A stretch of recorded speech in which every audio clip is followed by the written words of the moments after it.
Lucky Akter, তাকে আমরা চিনি, বিখ্যাত বা পরবর্তীতে কুখ্যাত লাকি আক্তার। খোয়াব দেখছেন আরেকটা গণজাগরণ মঞ্চ তিনি তৈরি করবেন। খোয়াবই, পারবেন কি না পারবেন সেটা আমরা খুব ভালো মতো বুঝি, কিন্তু সেই ধরনের একটা পরিকল্পনা আসলে আমরা দেখতে পাই। আমরা খেয়াল করেছি গতকাল তিনি জ্বালাময়ী বক্তৃতা দিয়েছেন ধর্ষণ এবং নারী নির্যাতনের বিরুদ্ধে, ডক্টর ইউনূস সরকারের বিরুদ্ধে। তিনি খুবই সরব, আপনারা যে কেউ চাইলে তার ফেসবুকে ঢুকে দেখতে পারেন। আমি দীর্ঘ সময় ধরে চেক করলাম এবং একটা বিশেষ কারণে চেক করতে গিয়ে দেখি তিনি প্রতিদিন প্রচুর প্রচুর স্ট্যাটাস দেন, 5টা 7টা 10টা স্ট্যাটাসও আছে কোনো দিন। প্রচুর লিঙ্ক শেয়ার করছেন এবং বলা বাহুল্য সব কিছু আমাদের ডক্টর ইউনূস সরকারকে এবং ডক্টর ইউনূসকেও ব্যক্তিগতভাবে আক্রমণ করে সমালোচনা করে।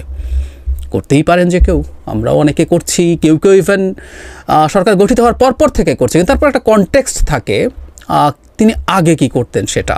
ফলে আমাদের ডক্টর ইউনূস সরকার গঠিত হওয়ার ইমিডিয়েটলি পর থেকে সমালোচনা করা কিছু মানুষের আগের ট্র্যাক রেকর্ডে আমরা দেখেছি তারা শেখ হাসিনার বিরুদ্ধে অত্যন্ত সোচ্চার ছিলেন।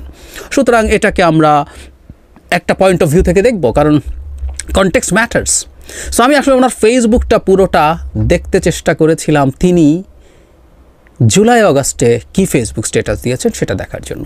ওনাকে আমি আসলে ফেসবুকে খুব একটা দেখিনি, জানি না উনি কী করেন। যদিও আমি ফেসবুকে দেখলাম অনেকেই হয়তো তাকে ফলো করেছেন। উনি কী করেছেন জুলাই অগাস্টে আমি সেই জায়গাটায় যাব। তার আগে গতকালের ঘটনা নিয়ে আমরা খেয়াল করেছি ডক্টর ইউনূস আমাদের প্রধান উপদেষ্টার বাসভবন অভিমুখে একটা মিছিল করার চেষ্টা করা হয়েছিল একটা সংগঠনের পক্ষ থেকে, এবং আই অ্যাগ্রি যে পুলিশ একটা জায়গায় বেশি বল প্রয়োগ করেছে, কোনো সন্দেহ নেই। কিন্তু আমরা খেয়াল করব পুলিশের উপরেও আক্রমণ করা হয়েছে একেবারে উদ্দেশ্যপ্রণোদিতভাবে। তবে এটুকু আমাদের মনে রাখতে হবে, পুলিশের উপরে যদি আক্রমণ হয়ও, আমরা দেখলাম একজন পুলিশ অফিসার একজন নারী তার উপরে আক্রমণ করেছে প্রথম, অন্তত সেভাবেই যে ভিডিওটা আমার সামনে এসছে তাতে দেখলাম। তিনি পাল্টা ওই নারীকে আঘাত করছেন।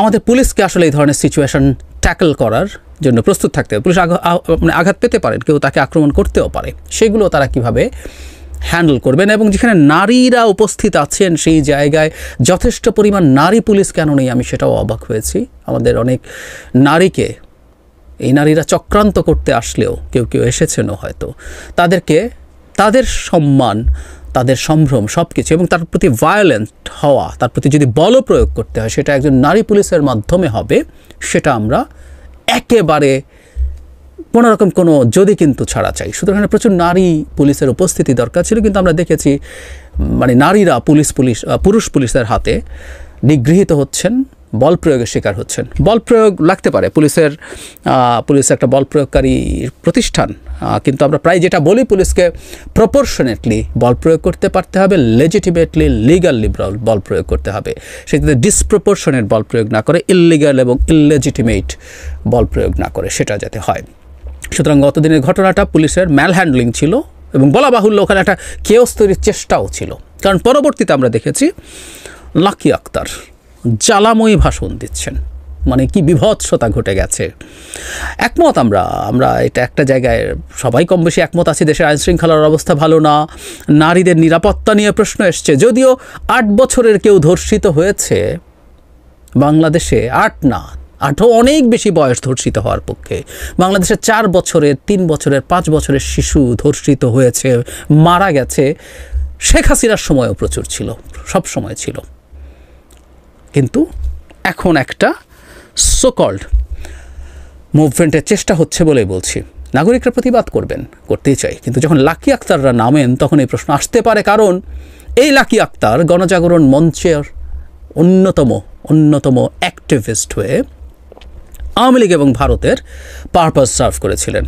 শুরুতে কারো কনফিউশন ছিল, থাকলেও খুব অল্প সময়ের মধ্যে মানুষ বুঝে গিয়েছিলেন। রীতিমতো বিরিয়ানি খাইয়ে দেশের সবচেয়ে গুরুত্বপূর্ণ 2টো হসপিটালের মোড় বন্ধ করে রেখে দিনের পর দিন সরকারি পেট্রোনাইজড মুভমেন্ট ছিল এটা, এবং এর উদ্দেশ্য এটার মাধ্যমে, এটার জায়গা থেকে আওয়ামী লীগ তার তখনকার ফ্যাসিবাদী ব্যবস্থাটাকে জারি রাখার স্টেপ নিয়েছিল। আমি বহুবার বলেছি, একটু যোগ করে রাখি, 14 মানে গণজাগরণ মঞ্চ এরপর 18 পর্যন্ত আওয়ামী লীগকে এক ধরনের ফ্যাসিস্ট দল বলা যেতে পারে। তার কিছু ফ্যাসিস্ট ইডিওলজিক্যাল ন্যারেটিভ দিয়ে মানুষকে তারা এনগেজ করতে পেরেছিল। 18 পর থেকে এটা আটারলি একটা মাফিয়া রেজিম হয়ে গেছে, এটার ফ্যাসিস্ট না। যাই হোক, সেই লাকি আক্তার মাঠে নেমেছেন। লাকি আক্তার কী করছেন আসলে, আমি তার ফেসবুকে ঢুকেছিলাম, যেখানে অসংখ্য স্ট্যাটাস, এগুলোর নিচে স্ক্রল করাই কঠিন হচ্ছিল। প্রতিদিন তিনি এত কিছু লিখছেন, এত কিছু বলছেন, বিদ্রুপ তুচ্ছতাচ্ছিল্য আমাদের প্রধান উপদেষ্টাদেরকে করছেন, প্রতিটা মন্তব্য ধরে ধরে লিঙ্ক শেয়ার করছেন, যে কেউ গিয়ে দেখে আসতে পারেন। তো আমার কৌতূহল ছিল তিনি জুলাইতে কী করছিলেন। জুলাই মাসে মানে ওনার 29 জুন একটা স্ট্যাটাস ছিল, তিনি একটা কর্মসূচিতে গেছেন কোনো একটা জেলায়। এরপর জুলাই 11-তে, 29 জুনের পর জুলাই 11, মানে এখন উনি প্রতিদিন 5, 7টা 10টা স্ট্যাটাস দেন, তখন উনি জুলাই 11-তে এটা ওনার স্ট্যাটাস না, একজন তাকে নিয়ে স্ট্যাটাস দিয়ে হাসাহাসি করছেন। মানে কেউ একজন লিখেছিলেন, শাহবাগে যোগ দিবি কখন? তখন 11 জুলাই আমাদের স্টুডেন্টরা রাস্তায় নেমেছে কোটা বিরোধী আন্দোলনে, শাহবাগে বসছে তারা। লাকি আক্তার ফাজলামো করছেন, শাহবাগ দিয়ে একটা যোগ চিহ্ন, মানে উনি শাহবাগে যোগ দিয়েছেন।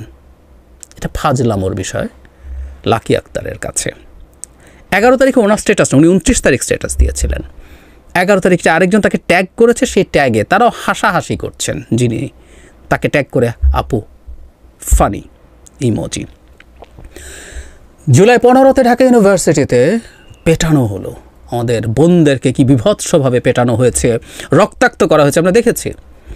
16 সাইদ মারা গেলেন, আরও 5 জন, মোট 6 জন মারা গেলেন, 17 50 জন মারা গেলেন, 18 70-80 জন, বাড়তেই থাকলো ডেথ টোল। লাকি আক্তারের ঘুম ভাঙে না, ওনার ঘুম ভাঙলো জুলাই 30, ছাত্র জনতার উপর হত্যাযজ্ঞের প্রতিবাদে ওনার একটা গান উনি পোস্ট করেছেন জুলাই 30। জুলাই 31-এ তাকে ওই গানটাই ট্যাগ করেছেন আরেকজন, এই হচ্ছে তার স্ট্যাটাস। এরপর which is very funny and interesting, I must say, তাতেই বুঝবো আসলে উনি এই গানটা কেন স্ট্যাটাস শেয়ার করেছেন। জুলাই অগাস্টে তার এর পরের স্ট্যাটাস, একজনের স্ট্যাটাস তিনি শেয়ার করেছেন, বৌদ্ধ ভিক্ষুরা ওই যে বন্যা হয়েছিল সেখানে ত্রাণ বিতরণ করছেন। 22 তারিখ মানে বাংলাদেশ, 22 অগস্ট বাংলাদেশে এত কিছু ঘটে গেল। 5 তারিখ শেখ হাসিনার পতন এবং পালিয়ে যাওয়া, মানে কে সেলিব্রেট করে নাই? শেখ হাসিনা এবং তার হালুয়া রুটি খাওয়া মানুষের বাইরে কে সেলিব্রেট করে নাই আসলে? আওয়ামী লীগারদেরকেও যারা সমর্থন করেন, বংশ পরম্পরায় ভোট দিয়েছেন, কোনো বেনিফিট নেন নাই, তাদেরকেও সেলিব্রেট করতে দেখেছি। কিন্তু তিনি তার শোক, বুঝতে পারছি তিনি খুবই শোকে আক্রান্ত ছিলেন, তার এই শোক প্রাথমিকভাবে কেটেছে দীর্ঘ 17 দিন পর 22 তারিখ তার স্ট্যাটাস দিতে ইচ্ছে করলো বন্যা নিয়ে। তারপর বলা বাহুল্য তিনি প্রচণ্ড গতিতে সরকার বিরোধী যুদ্ধে লড়াইয়ে নেমে পড়লেন। লাকি আক্তার একজন বর্বর, আমি বর্বর শব্দটা আসলে জেনে শুনে বলছি, আমি ইদানিং বলছি একটা কথা, যে বর্বর শেখ হাসিনাকে যারা সমর্থন করেন, মানে আওয়ামী লীগকেও পরবর্তীতে অন্য কারো নেতৃত্বে হলে করলেও করতে পারেন, সবাইকে বিদ্যমান যে দলগুলো আছে সেগুলো করতে হবে না, ভিন্ন মতাদর্শ ভিন্ন মতামত থাকতে পারে, ওনার তো নিজেরই একটা দল আছে। এই লাকি আক্তারদের জন্যই আসলে এই দলটা, তাদের দলটা আওয়ামী লীগের সহযোগী কিনা এসব প্রশ্ন অনেকে করেন, ওদের বি টিম কিনা এসব প্রশ্ন অনেকেই করেন জাস্ট বিকজ অফ দিস। 31 তারিখ বা 30 তারিখ তিনি যে গান শেয়ার করেছেন, মৃদু প্রতিবাদ, উনি হয়তো ভাবেননি তার আপা পতন হবে এবং তার আপাকে দেশ থেকে পালাতে হবে, ফলে উনি বাকরুদ্ধ হয়ে গেছেন এবং সেই পর্যন্ত উনি বাকরুদ্ধই ছিলেন। 17 দিন লেগেছে বাকরুদ্ধতা থেকে বেরিয়ে আসে। এরপর তিনি আবার এমনই ভোকাল হলেন এবং এখন রীতিমতো রাস্তায় নেমে গেছেন সরকারকে বিপদে ফেলতে। ধারণা করি বা আমরা অনেকেই বুঝতে পারি রাইটলি, তিনি চাইছেন আসলে এই অজুহাতে আবার রাস্তায় কোনো কিছু তৈরি করা যায় কিনা। পিওরলি আওয়ামী এবং ভারতীয় চক্রান্ত নিয়ে মাঠে নেমেছেন লাকি আক্তার, তার সাথে আরও কেউ আছে।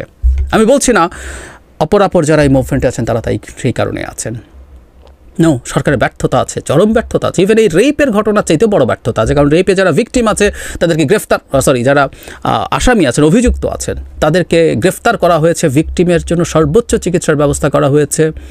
এখানে তো সরকারের ব্যবস্থা নিতে কোনো রকম কোনো কার্পণ্য নেই। এটা তো এই না যে বাংলাদেশের ইতিহাসে প্রথম এত ছোট একটা কন্যা শিশু ধর্ষণের শিকার হয়েছেন না। সো সরকার তো এখানে স্টেপ নিচ্ছে। বরং সরকারের অনেক অন্যান্য জায়গায় নারীর প্রতি কিছু ঘটনা, এই যে ওড়না নিয়ে যে ঘটনাটা ঘটেছে, স্মোকিং নিয়ে যেটা ঘটেছে, এগুলোতে সরকারের নানান রকম রিলাক্টেন্স আছে।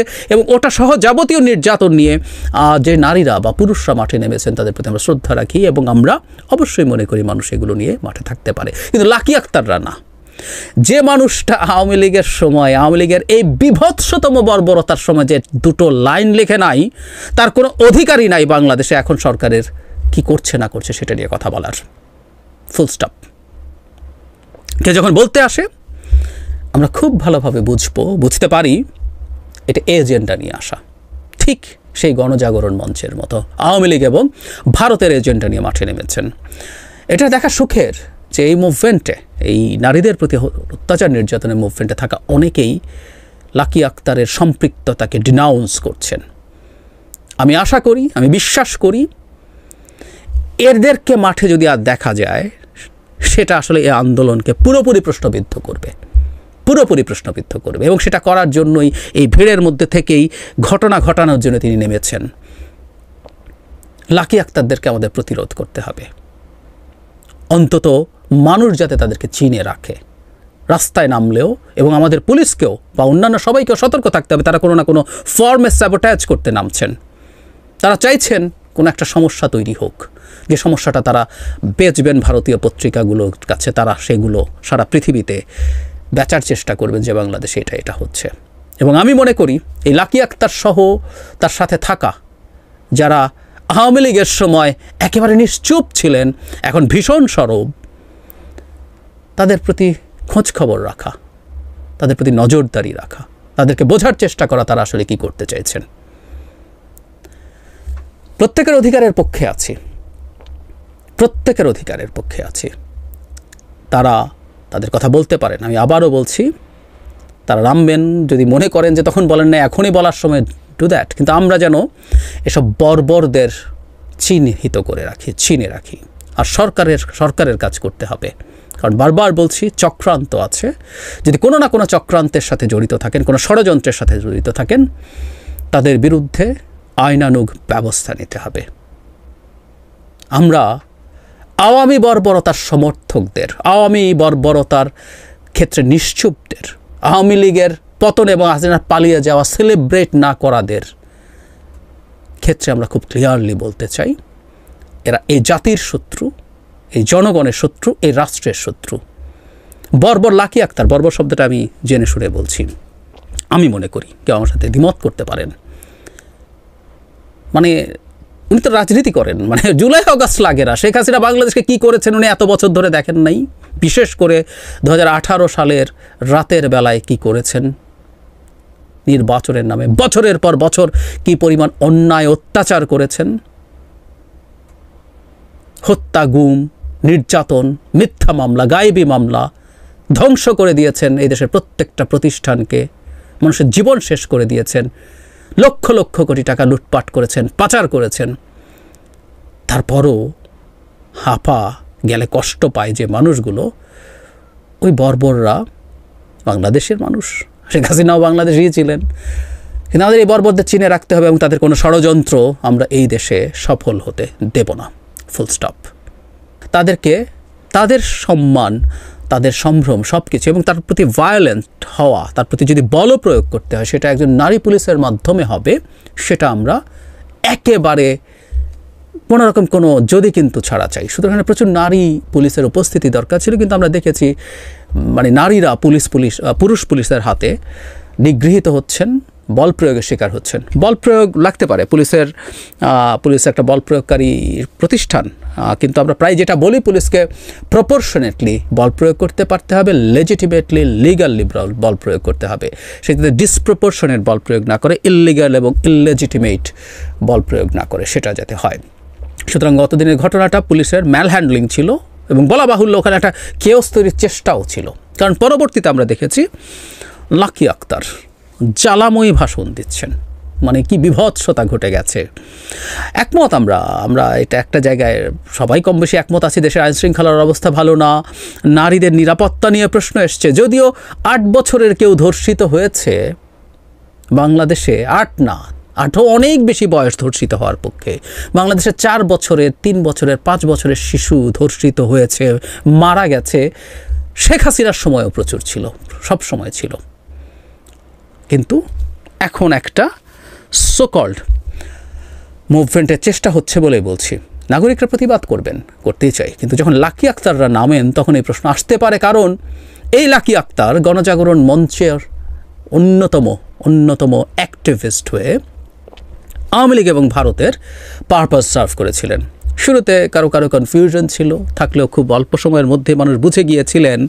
রীতিমতো বিরিয়ানি খাইয়ে দেশের সবচেয়ে গুরুত্বপূর্ণ দুটো হসপিটালের মোড় বন্ধ করে রেখে দিনের পর দিন সরকারি পেট্রোনাইজড মুভমেন্ট ছিল এটা, এবং এর উদ্দেশ্য এটার মাধ্যমে, এটার জায়গা থেকে আওয়ামী লীগ তার তখনকার ফ্যাসিবাদী ব্যবস্থাটাকে জারি রাখার স্টেপ নিয়েছিল। আমি বহুবার বলেছি, একটু যোগ করে রাখি, 14 মানে গণজাগরণ মঞ্চ এরপর 18 পর্যন্ত আওয়ামী লীগকে এক ধরনের ফ্যাসিস্ট দল বলা যেতে পারে। তার কিছু ফ্যাসিস্ট ইডিওলজিক্যাল ন্যারেটিভ দিয়ে মানুষকে তারা এনগেজ করতে পেরেছিল। 18 পর থেকে এটা আটারলি একটা মাফিয়া রেজিম হয়ে গেছে, এটার ফ্যাসিস্ট না। যাই হোক, সেই লাকি আক্তার মাঠে নেমেছেন। লাকি আক্তার কী করছেন আসলে? আমি তার ফেসবুকে ঢুকেছিলাম, যেখানে অসংখ্য স্ট্যাটাস, এগুলোর নিচে স্ক্রল করাই কঠিন হচ্ছিল। প্রতিদিন তিনি এত কিছু লিখছেন, এত কিছু বলছেন, বিদ্রুপ, তুচ্ছতাচ্ছিল্য আমাদের প্রধান উপদেষ্টাদেরকে করছেন। প্রতিটা মন্তব্য ধরে ধরে লিঙ্ক শেয়ার করছেন, যে কেউ গিয়ে দেখে আসতে পারেন। তো আমার কৌতূহল ছিল তিনি জুলাইতে কী করছিলেন। জুলাই মাসে মানে ওনার 29 জুন একটা স্ট্যাটাস ছিল, তিনি একটা কর্মসূচিতে গেছেন কোনো একটা জেলায়। এরপর জুলাই 11-তে, 29 জুনের পর জুলাই 11, মানে এখন উনি প্রতিদিন 5, 7, 10টা স্ট্যাটাস দেন, তখন উনি জুলাই 11-তে এটা ওনার স্ট্যাটাস না, একজন তাকে নিয়ে স্ট্যাটাস দিয়ে হাসাহাসি করছেন। মানে কেউ একজন লিখেছিলেন, শাহবাগে যোগ দিবি কখন? তখন 11 জুলাই আমাদের স্টুডেন্টরা রাস্তায় নেমেছে কোটা বিরোধী আন্দোলনে, শাহবাগে বসছে তারা। লাকি আক্তার ফাজলামো করছেন, শাহবাগ দিয়ে একটা যোগ চিহ্ন, মানে উনি শাহবাগে যোগ দিয়েছেন। এটা ফাজলামোর বিষয় লাকি আক্তারের কাছে। 11 তারিখে ওনার স্ট্যাটাস না, উনি 29 তারিখ স্ট্যাটাস দিয়েছিলেন।